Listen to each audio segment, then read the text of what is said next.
Hey, everybody. It's Peter Murphy here with the Buying Tampa Bay podcast. We just started our Pro Series where we're interviewing some of the people you'll meet on your road to buying and investing in real estate. Last week, we talked with Kyle Edwards. He's a mortgage pro. It was a great episode. If you haven't listened to it already, go ahead and do listen to it. It was really something. This week, we're chatting with JB Brown with Buyer's Guide Home Inspections. JB is an experienced home inspector with years of experience in helping buyers identify potential problems in their acquisitions. And I think that's such an important diligence step in the process of buying a home. Its significance can't really be overstated as far as I'm concerned. So we're delighted to have JB on the show with us this morning. So welcome to Buying Tampa Bay, JB, and tell us a little bit about yourself, personal and professional. We like to know about the whole man here at Buying Tampa Bay. So fill us in a little bit. Yeah, good morning, guys. Thank you for having me. I'm really excited to be involved and share a little bit about what I do and how I can help the Tampa Bay real estate investors and those involved in the real estate market. So we moved to Florida back in 2018. We live in the Seffner area. My wife, Carrie, and two kids live here. So in 2018, my wife got offered the job as the head volleyball coach at Florida College, and we took that opportunity. I left a really good paying corporate type job in Knoxville, Tennessee to move down here so she could pursue that. And we came down. I quit that job. I was not happy in the role, and we moved down. I had no job prospects. So it was a big change, a big financial change. When we moved down, I took a few odd jobs here and there and lived off of savings for quite a while. But in 2011 in Kentucky, I started a consulting firm in the field that I was in, consulting for industry and helping them with their environmental and safety compliance. And at that time, when I started that business, I also got licensed as a home inspector to kind of supplement that income until that consulting gig really got rolling. I had one of my best friends in Kentucky was a home inspector, and I shadowed him a lot and got some good ideas and actually worked with him doing a few jobs, a few home inspections in Kentucky as I rolled up my consulting business. That consulting business really took off, and I didn't need the home inspection side of it. So I let that license expire after 2 years. But when we moved down here, I started looking into my options, and my education and my previous license in Kentucky basically transferred down. So I applied for my home inspector license in 2019. And became licensed as a Florida home inspector. I went to work for a company in Clearwater for about 2 years as an employee inspector. And then in October of 2020, right in the height of the pandemic, I separated from that company and started Buyer's Guide Home Inspection. And here we are. Yeah, it's a great story. Yeah. And welcome this morning, JB. You got a lovely family, and glad to work with you guys professionally. I think when it comes to home inspections, a lot of people may not even know what role does a home inspector play in the process of purchasing a property. It's like you got so many things going on. There's so many costs. I have some buyers that I say, hey, you need to get a home inspection. They're like, well, how much does that cost? And I tell them, and they're like, oh, do I really need that? Like, why do I need to hire a home inspector if I'm looking to buy a property? That's a good question. So the home inspector comes in after the purchase contract is made and signed. Usually in those purchase contracts, there is an inspection period, which could be from 3 to 15 days. So after that purchase contract is made, the buyer can contact a home inspector if they choose and set that up. So what a home inspector does is goes into that home and looks for defects and describes some of the features of the home so that purchaser can have a snapshot of the condition of the home so they know what they're buying and know what they're getting into, and maybe look, they can prepare for any potential costs that they'll incur from those defects or systems that are old and need to be replaced, and could potentially even negotiate with that seller to get some credits or get some repairs made. So JB, you use an interesting way to describe that, and so I've brokered purchases for buyers in the past, and I have viewed the role of a home inspector maybe not quite as describing a home's features, more looking for problems, right? I tell my buyers to go find a home inspector, get a home inspector to help them find whatever problems might be hidden under the nice new paint job, or, help them kick the tires if they're not sophisticated. But you talked about describing home features. Is there a difference? Oh, there's absolutely a difference. So a lot of it has to do with age and construction styles when that home was built. Florida homes are known, and it's very common to have stucco. In modern homes, newer homes, older homes in the Florida area, like in Tampa and the Seminole Heights area, and any of those homes that are older than maybe 60 years old, they're going to be wood frame homes, as opposed to the block construction you see in modern homes. So that's a big difference. And you're going to want to know that, what the construction materials are in those walls, whether they're wood frame or block.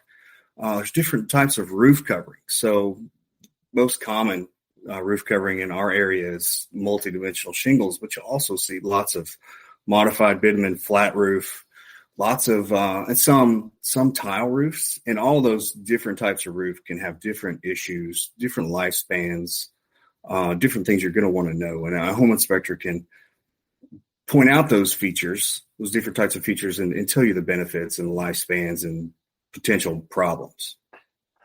Okay, that's very helpful then. So view this more then as kind of like a narrative, a story about what your home is, than just a list of possible repairs you're going to have to make when you move in.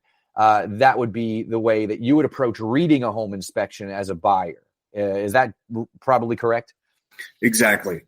So when you receive your home inspection report from me or any other inspector, it's going to be a 40-page document. And there's going to be lots of things to look at, but you'll have your list of defects, but you also have your list of characteristics of the home. And a good home inspector is going to go over the different types of materials, building materials that you have. If you're not experienced, you haven't bought multiple homes, you may not know the difference. If you're a buyer and you're buying a 3,000 square foot home with a tile roof, and you see that the tile roof is 20 years old, you may think it's near the end of its life, but oftentimes that tile roof can go way more than that 20 years. So it's good to have that conversation with the home inspector about the attributes that are good and bad of the home you're buying. Yeah, because ultimately, right, I mean, the features of the home are what determine its actual value. Right. If you've got a nice stucco facade on a house and you think you've got a block home and there's concrete block behind that stucco, and you find out, oh no, it's wood frame and maybe it's not even insulated correctly, that's going to be a significant deduction in value for you in that home, correct? Absolutely. If you're buying a 90, 100-year-old home, and it's stuccoed, it looks like the modern homes you've looked at in the past few months as you're going through your buying process, and you don't realize that's a wood frame home, that could mean significant costs going forward. When you're talking about wood frame home versus block, termites is the big concern. So, and like you mentioned, with insurance and efficiency is a big difference too.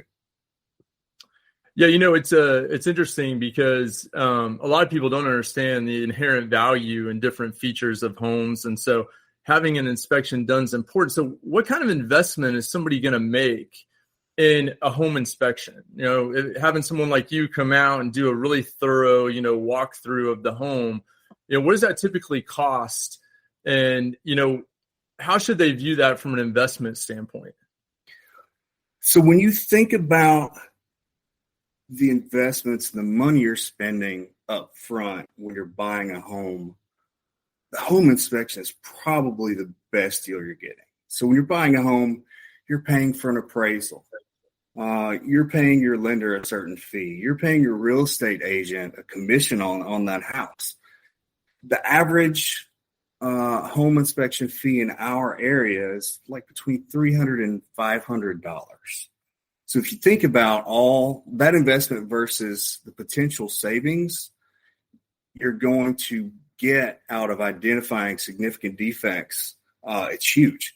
And I tell people that $300 to $500 fee you're paying can save you tons of money down the road. So, for instance, if you're a first-time home buyer and you think you're going to save $300 to $500 and skip the home inspection, that may be okay on new homes. And we can talk about the importance of having a home inspection on a new home too.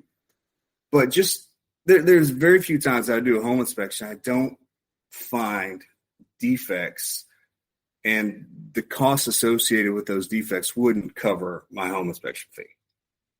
Yeah. So for instance, like I've had a deal before, just to kind of highlight a real life scenario there, where you go into a home and none of the electrical outlets are properly grounded, right?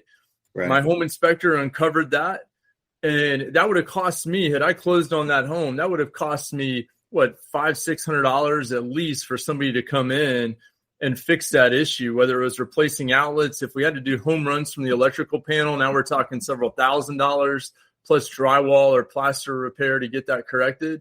And because I knew that up front, I was able to negotiate that into the purchase price. Yeah, I think in that case, I got a price reduction so that I could go and do it myself later.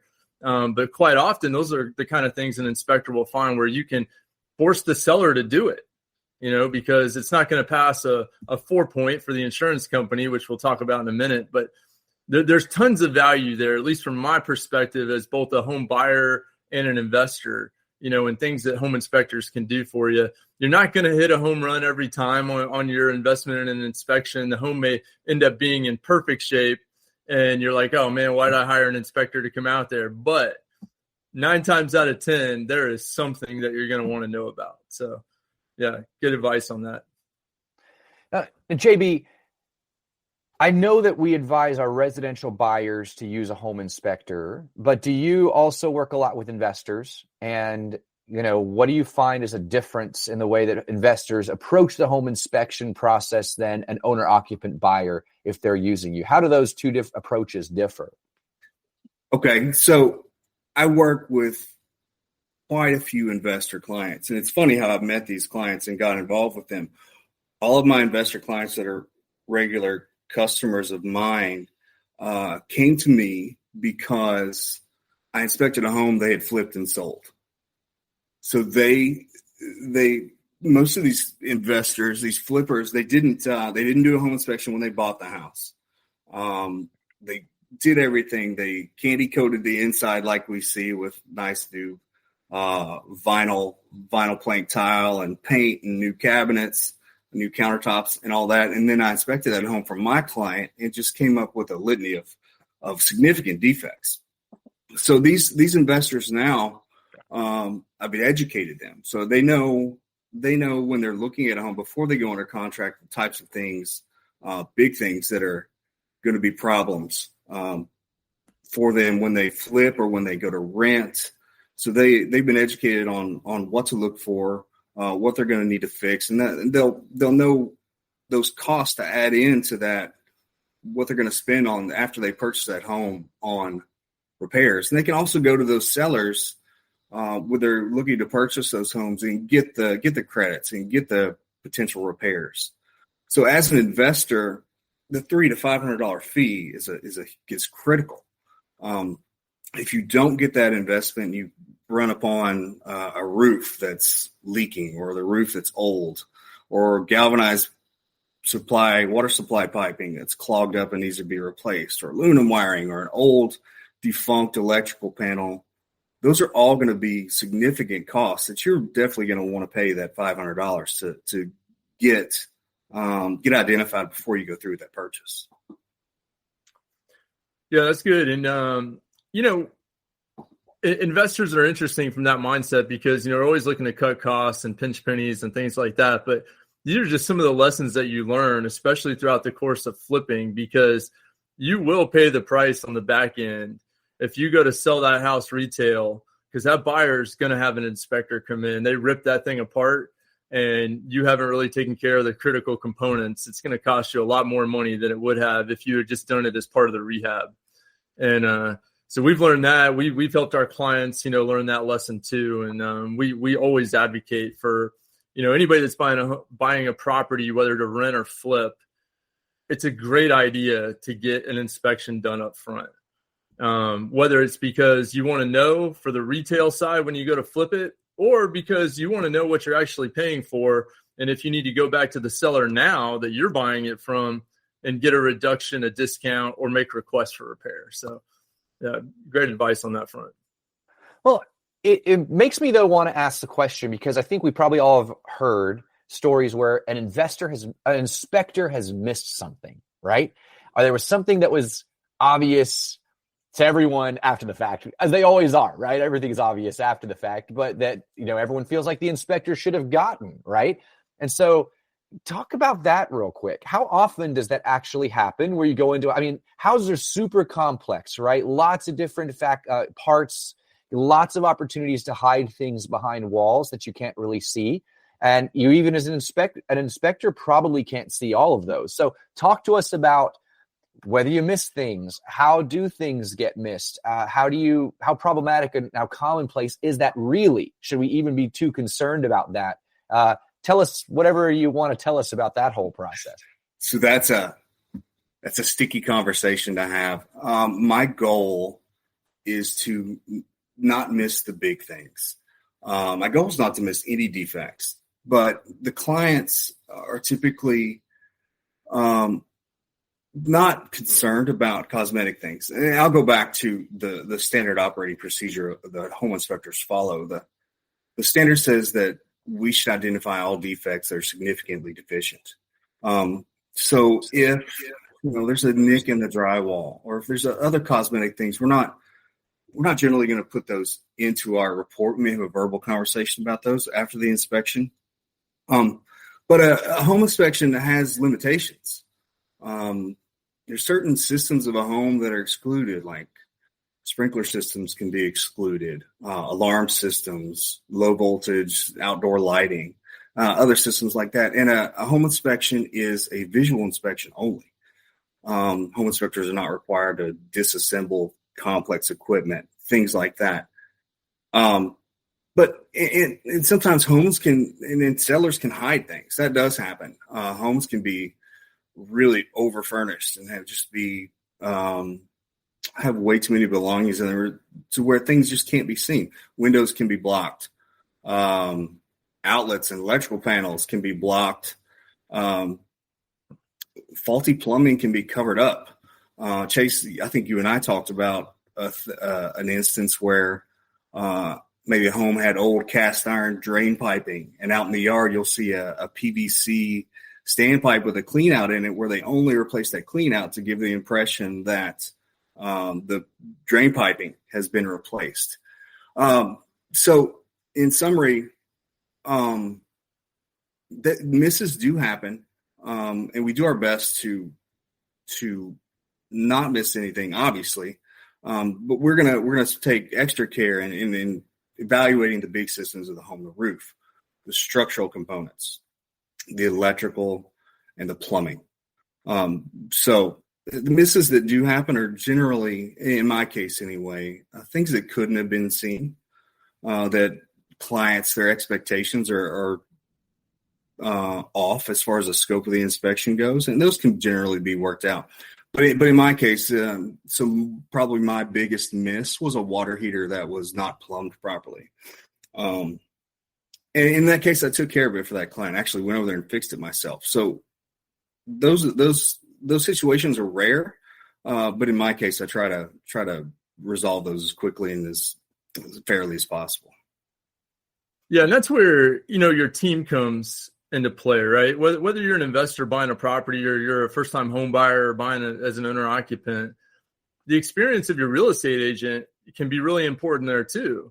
Because a lot of times I'll look as an agent representing a buyer, I'll look at a home inspection report and I'll skim through what the inspector says. And like you said, a lot of times, they're not sending a camera down the drain pipes to see what's down there. They're not climbing into the attic and running a camera down the walls to see, where does the aluminum wire stop and the Romex pick up, or all that kind of stuff that you can't see. That's not a visual inspection, right? And so what I recommend to my buyers all the time is, look, if you're buying a 1960s house and we're not sure about the plumbing, you need to get a plumber out there with a camera and run it down the drain. That's going to be another $350. But let me tell you, it's a $350 investment in a plumber and a camera that could save you $3,500 down the line from having to replace the main line. So there's a lot of stuff like that you can't just solely rely on the inspector to tell you every single thing about the house. You got to have that whole well-rounded team with experienced realtor, a good home inspector, and together kind of figure out what makes sense for that particular property. Yeah, I think that's right, Chase. And I'm thinking about this story right now of a buyer who bought a house where there were drainage problems at the site. And if everyone had looked closely enough in the garage, right? The garage is notoriously cluttered, as you described, JB, right? You got shelves, you got cars, you got junk against the walls. But they would have observed a high water line inside that concrete block inside the garage behind some of that junk, which would have indicated there was some kind of, at one time, water flow actually standing in the garage. But instead what happened was when rainy season hit, they observed that water flow did not happen nicely away from the property. The correct swolls weren't there. I think it might have been missing some gutters. I think it might have been thickly clayed soil. I mean, things that were likely not anything deliberate on the part of the seller, in terms of like poor maintenance or anything, but just were the reality of where this house was built. And water during heavy rain seasons would flow a little bit into the garage and leave some standing water there. Now, of course, that's something that should have come up clearly on the seller's disclosure. They probably should have said, yeah, we've got water drainage issues and there has been water intrusion in our garage during heavy periods of rain. But everyone kind of fell back on the inspector and were like, inspector, you should have seen that problem, right? But that would have been a very hard problem to see, probably. And I'm not sure that even if you saw it, you would necessarily go right to the series of problems that needed to happen in order for that water retention issue to happen. So that's one of those kinds of cases where maybe easy to pin upon the home inspector, but far more complicated than just his oversight of an easy to observe problem, right? Yeah, that's right. You mentioned the junk in the garage. It's a big issue, especially when it comes to, like you said, water infiltration. Ideally, the home will be empty. If the home's empty when I'm doing an inspection, it makes it so much easier. And the client really needs to have an expectation that the current conditions at the home can change. For instance, I did a home inspection in our area, Chase, in the Seffner area, newer home, 20 years old, maybe. The week after I did the home inspection, a tropical storm came through. We had whatever it was, 5 or 6 inches of rain, and water was coming through the exterior wall. The grading wasn't bad. The gutter wasn't bad. It was just one of those instances where an unforeseen circumstance happened, and the clients understood that, but the expectations of the buyer kind of need to be set through communication with that home inspector and the understanding what the scope of the home inspection is. Yeah, and so because it is a visual inspection and because a home inspector can't dive deeply into all the details of what's going on, even when there possibly is, a sign of a potential problem, quite often what I see in a home inspection report is, hey, I noticed a crack in the stucco. You might want to investigate that further. But from the size of the crack and what I see, you either have no problem at all, this is common to Florida, or there's a risk of catastrophic collapse, right? I mean, there's two sides of that sometimes really drive realtors crazy and buyers crazy because you have to be subjective in your opinion of what it is or your recommendation of further pursuit of investigation. There are some home inspectors out there that will literally take a hairline crack in stucco and say possible risk of catastrophic collapse. And, it's just crazy. I've seen it. I mean, it's unbelievable. Or they'll look at some termite damage on a 2x6 in the attic, and they'll say something like, possibility of major structural issue with the trusses, have a structural engineer come out and give you a report on it, right? And then I've also seen, just to top it off with the third one, there'll be some mildew in a bathroom, right? We know if you live in Florida, everyone's got mildew in their bathroom, usually in like your grout cracks or maybe around the ceiling, where it's not getting good ventilation. And they'll say, mold remediation inspection should occur or something like that on the report. And so it just drives us crazy because it's like, here's a guy who sometimes people think, okay, this guy knows a lot and he knows everything that's going on in this house, but he didn't investigate the mold to know whether or not it was really mold or mildew. He's not a structural engineer, so he doesn't know if the trusses need to be replaced. He's not a structural engineer and doesn't know if catastrophic collapse is imminent, but when they read that in the report, they think it's the gospel, right? They think, oh no, this house is really, really bad and I got to bail on this deal right now. So what's that fine line between, putting something in a report that's going to be helpful to a buyer versus just totally blowing a deal up? Yeah. So as a home inspector, I'm always walking this fine line. Then the line on one side of the line is educating that client, that home buyer, that investor on the potential or the actual defects of the home. And the other side of that line is going too far and freaking everybody out, like you explained. Yeah. So my job as a home inspector is to relay the information that I see and let the professionals or you guys as real estate agents let you guys, after that information is provided, to evaluate and get further evaluation from professionals like roofers, plumbers, whatever the trade is, and go from there. What I don't want to do as a home inspector is dramatize unnecessarily the defects and scare that buyer away from the home unnecessarily. Some home inspectors have ego problems, and that shows in their reports, like you mentioned. We'll be back after a quick break. You hear a lot about supply chains these days because if the past couple years have taught us anything, it's that an efficient, well-managed supply chain is absolutely critical to keeping businesses successful and consumers happy. I'm Will Haywood, and I host a podcast called All Business, No Boundaries, where we talk about supply chains, how they work, what happens when they don't, and the innovations that are redefining what's possible in the world of logistics. Listen and subscribe wherever you get your podcasts.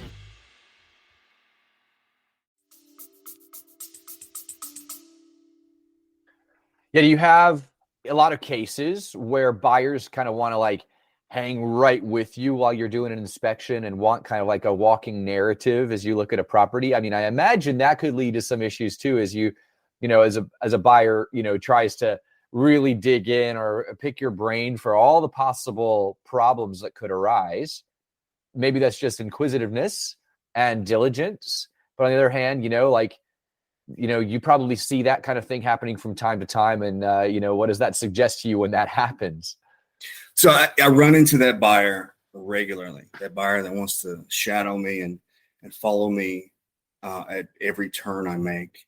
And typically when that happens, they'll hang with me during the exterior inspection. They'll ask me some questions.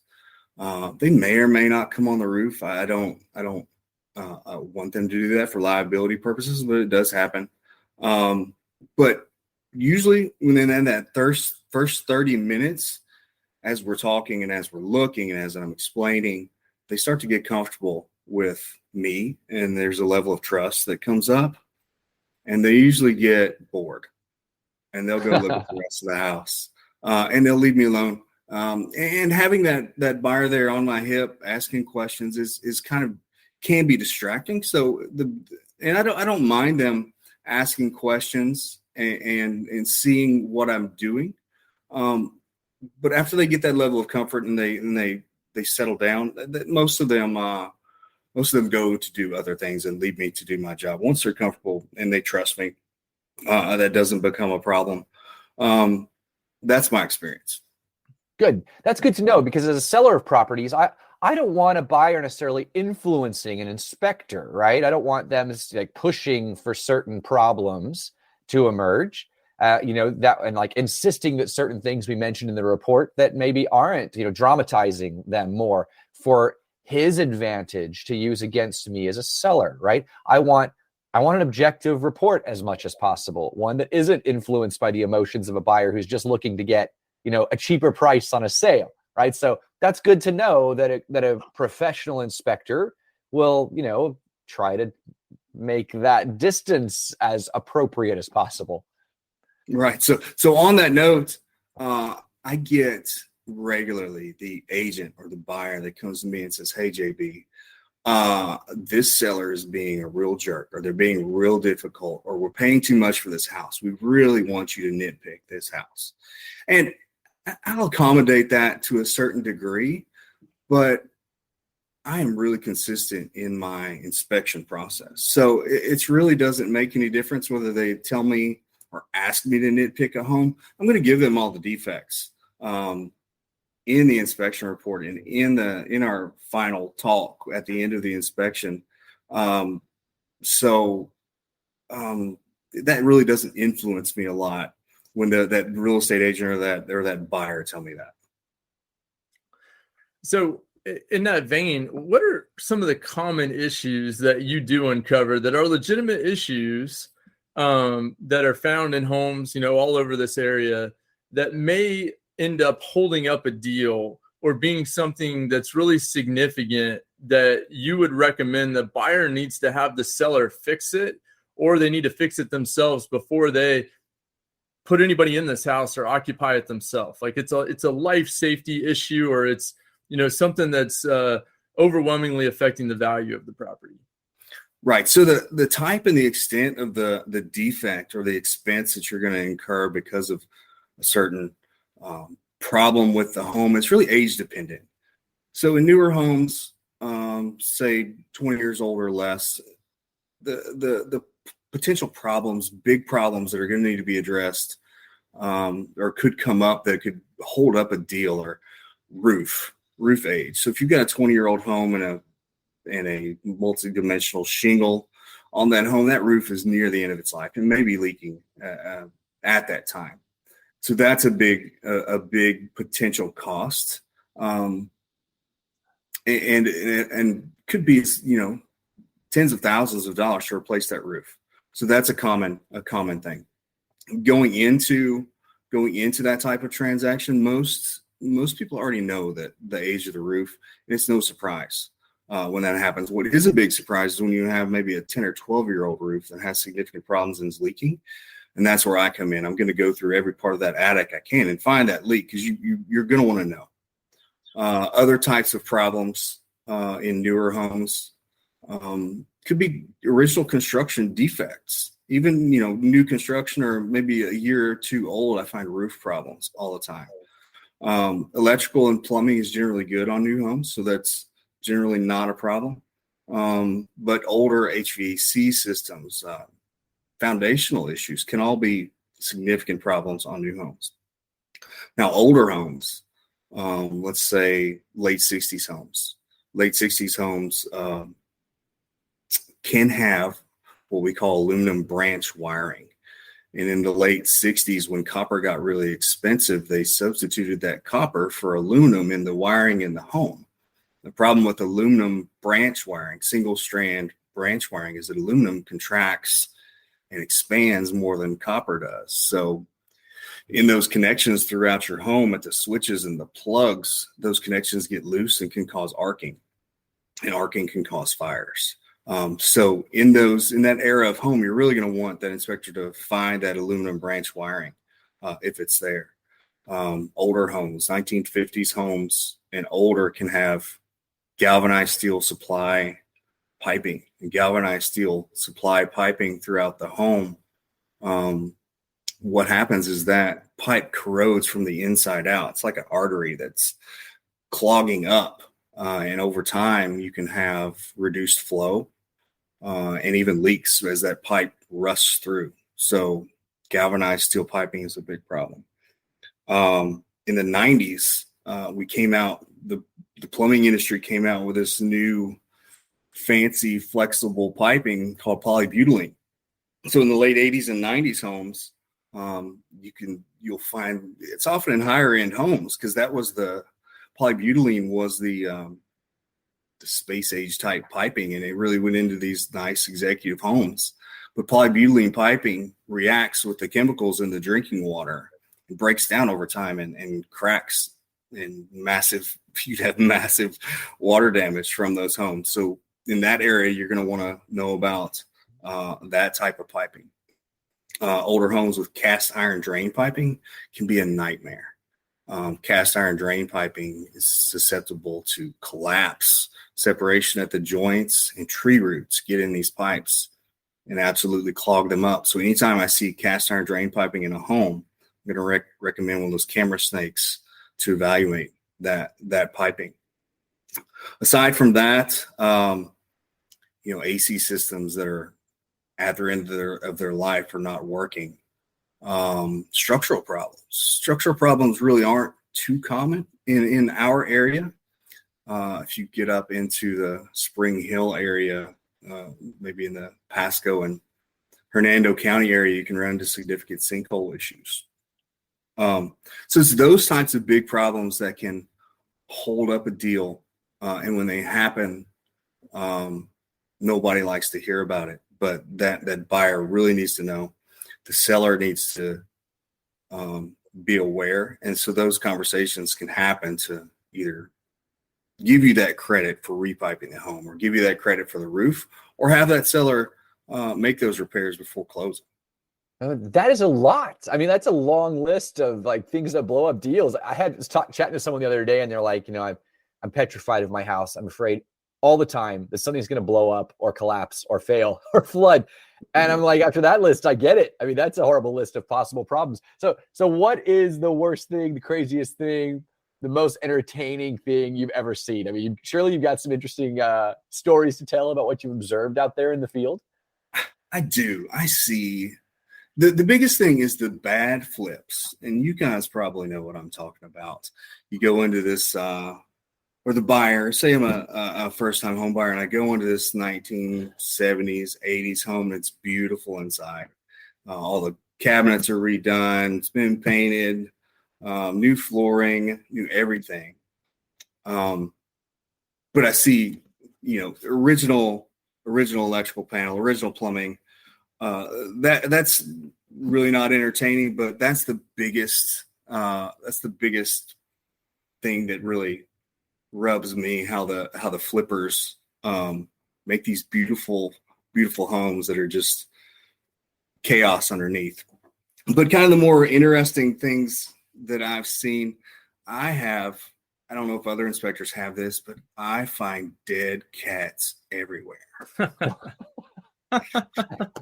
If it's a crawl space home, I'm almost expecting to find a dead cat in various stages of decomposition. I did a Seminole Heights bungalow 1920s home a few months ago, and there was this perfectly preserved mummified cat in the crawl space. Another Seminole Heights home, it was a 1920s home, had a big hole in the roof, been leaking for years, and just right under that hole, I don't know what happened, but a dead cat sitting right there on the second floor. Other things I just see, Chase and Peter, you guys probably see this. I'll do insurance inspections on rental properties, and it's just terrible living conditions. It's not entertaining, but it's shocking when you see it. I've seen marijuana grow rooms. I see that pretty regularly. I've not seen an active one because they know I'm coming and they get out. You guys talked about a grow house in one of your previous episodes. But we've seen it. Yes. Yeah. Some of these people are really good at hiding these things. So I did a home. It was in South Tampa. One of the bedrooms just looked a little too small. So I started looking around, and I found this little access hatch. Open the access hatch. and there was this little hallway type thing. And so I wiggled in there and got in there, and sure enough, there was the bunks with potting soil and evidence of lights. So yeah, those are some of the weird things I've seen. But the cats, I don't know what it is with the dead cats. That is a strange one. I wonder. I mean, well, they're everywhere. You know, we ran into a community the other day that has this dense feral cat population. It's somewhere in Temple Terrace. I won't tell it out of protection for those who live there. But you know, my sense is that there are cats everywhere in town, and yet, so it's not surprising they're showing up dead and mummified in your homes. Or rats, I wonder too. I wonder, you know, it seems like I heard another story the other day about someone replacing insulation in their attic.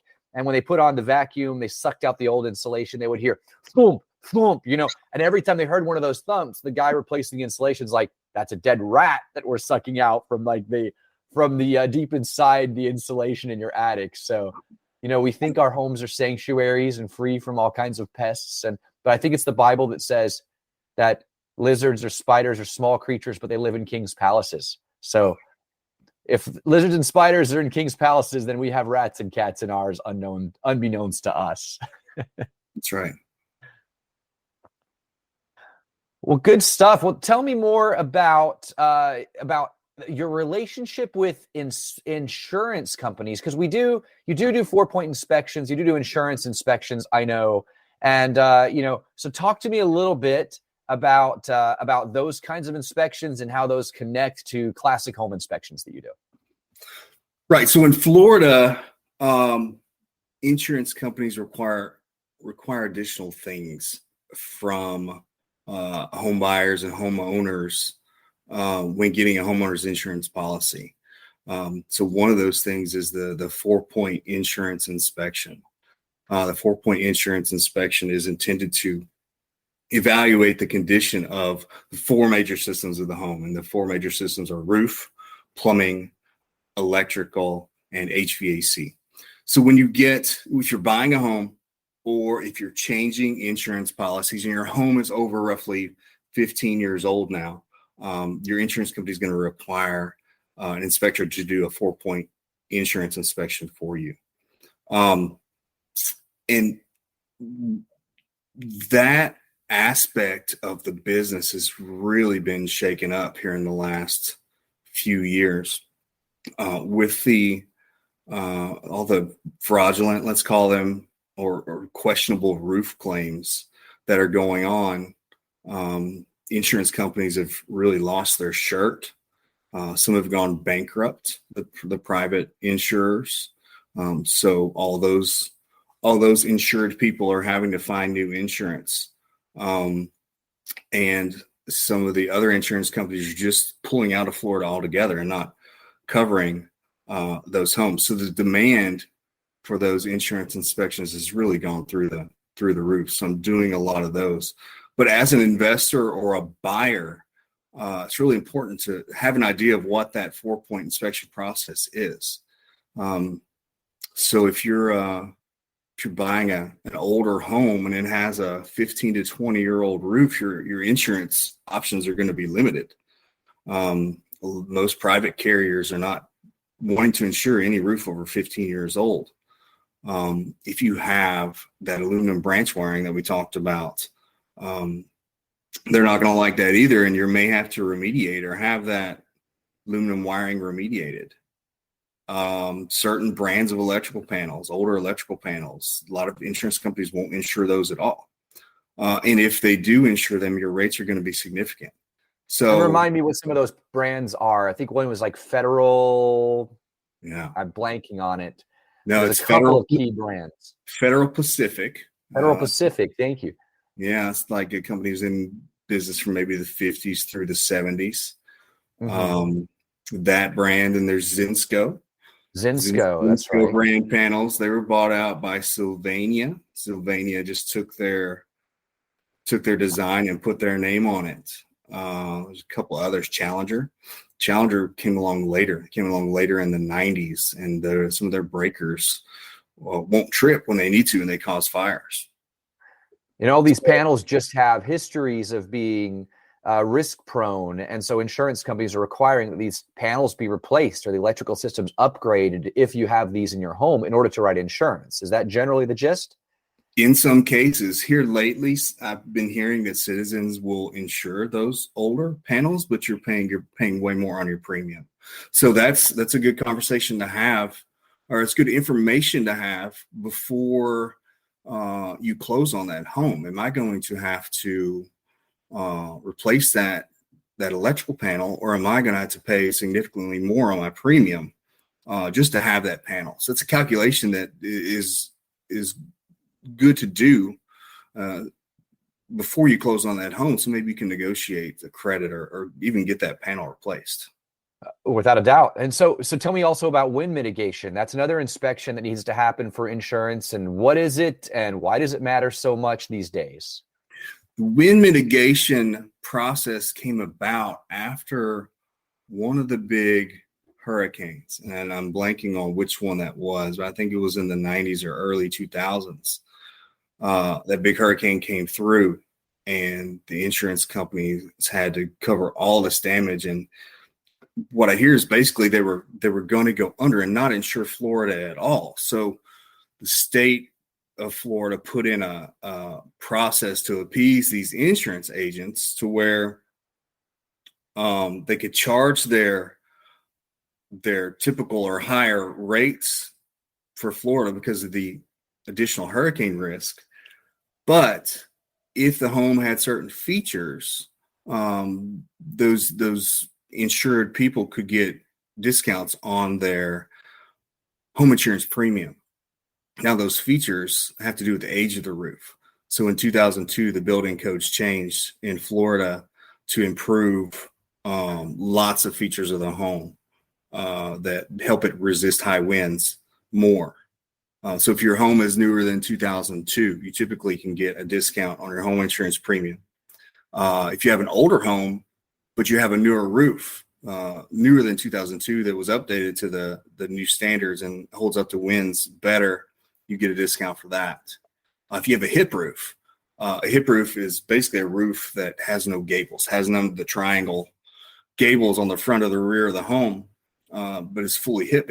It sheds the wind better and doesn't catch as much wind. If you have hurricane straps or clips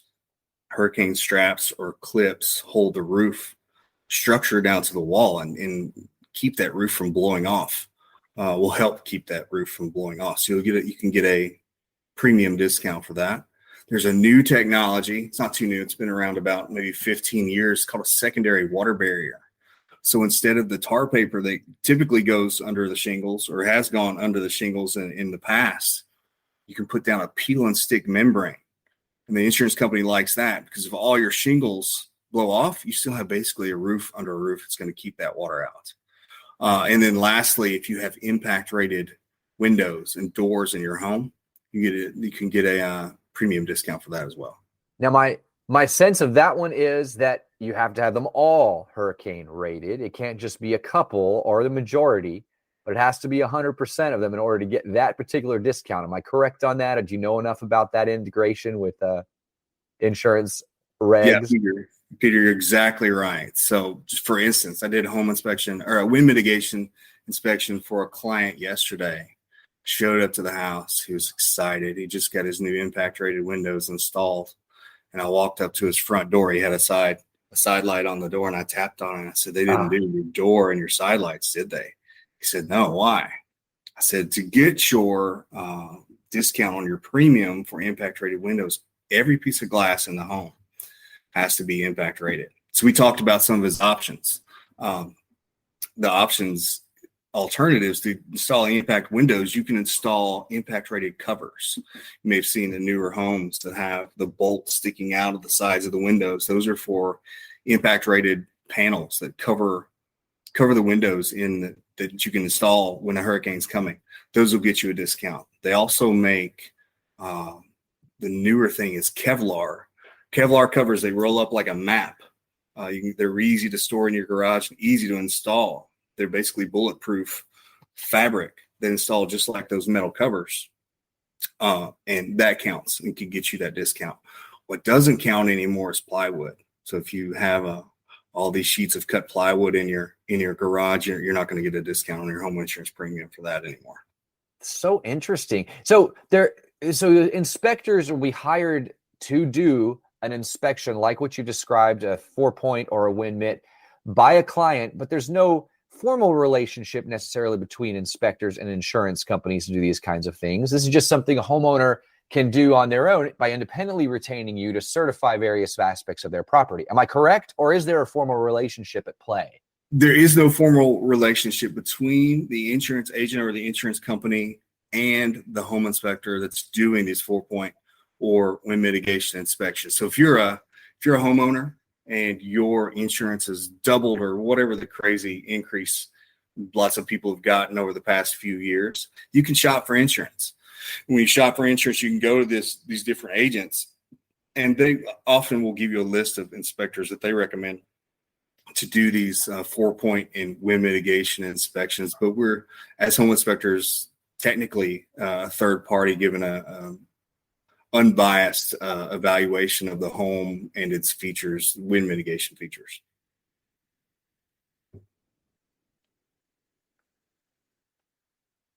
Great stuff. So let me ask then, it's kind of like sort of a wrap-up question or two, but you're a seller of a property.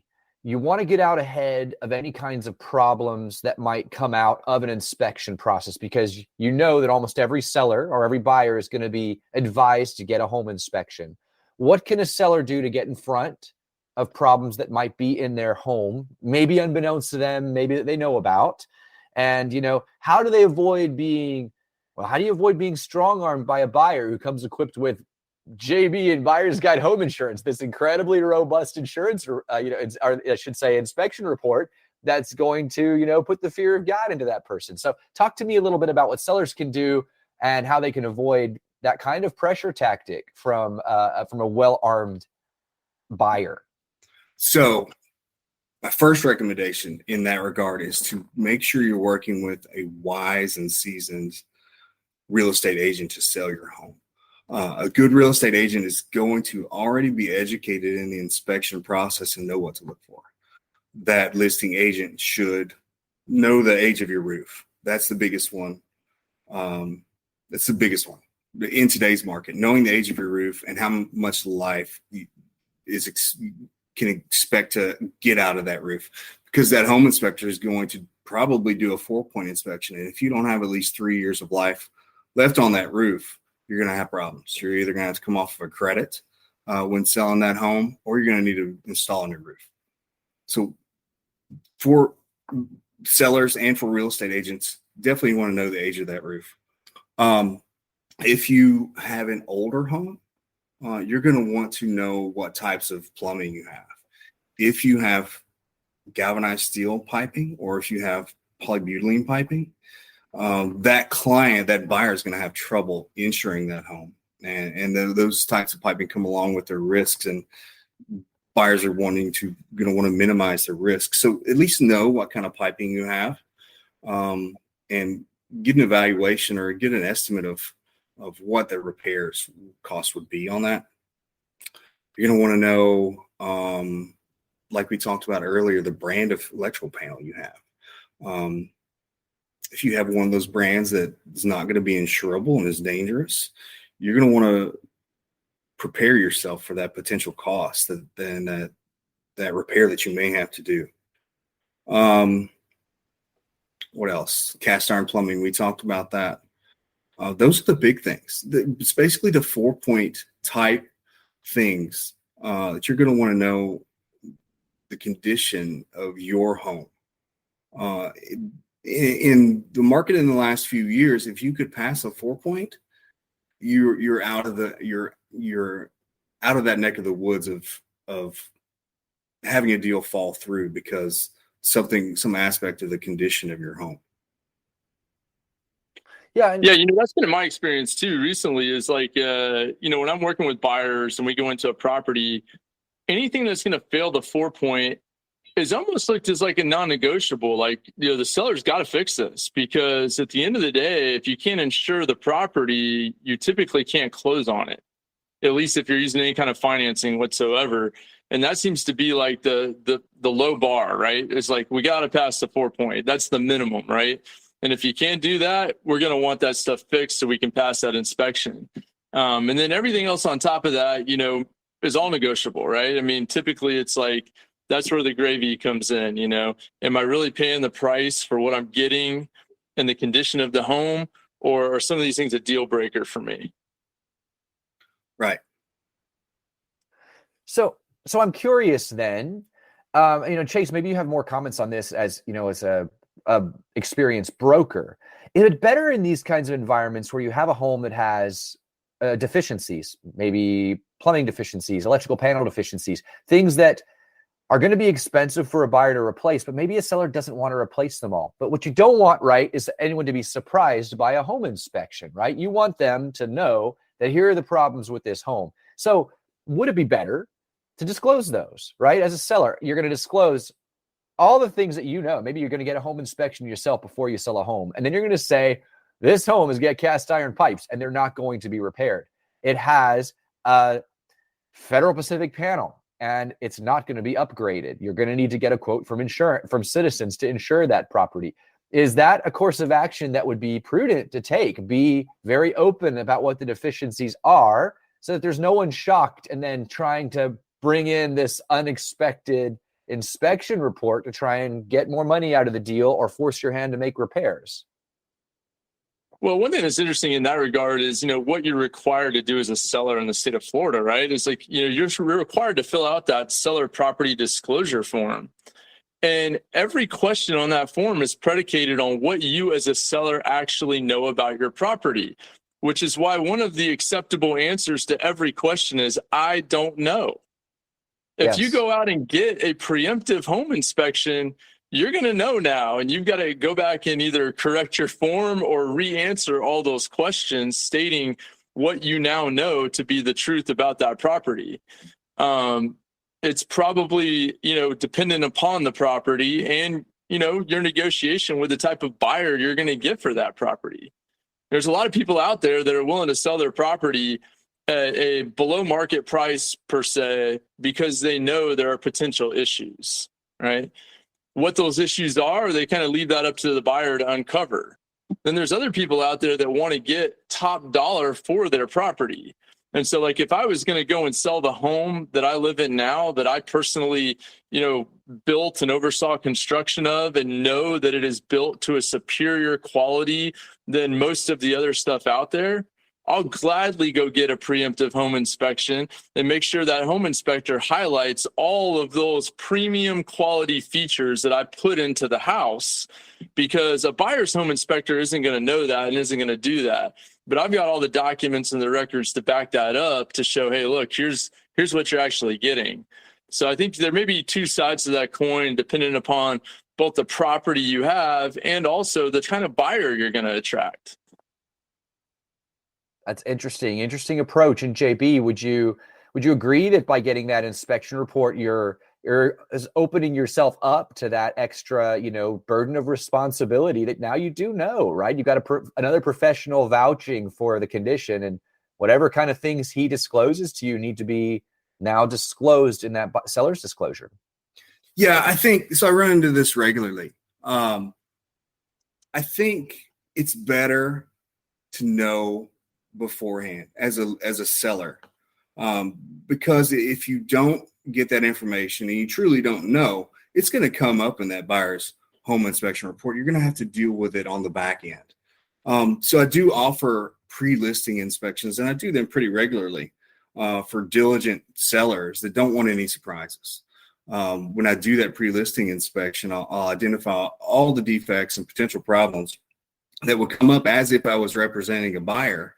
And those sellers, they either want to fix those problems before the house goes to market, or they want to be totally transparent and provide the potential buyer with that home inspection report, just for the sake of transparency. I think that's a great way to go. And like Chase said, you are opening yourself up to what you have to disclose on that seller's property disclosure.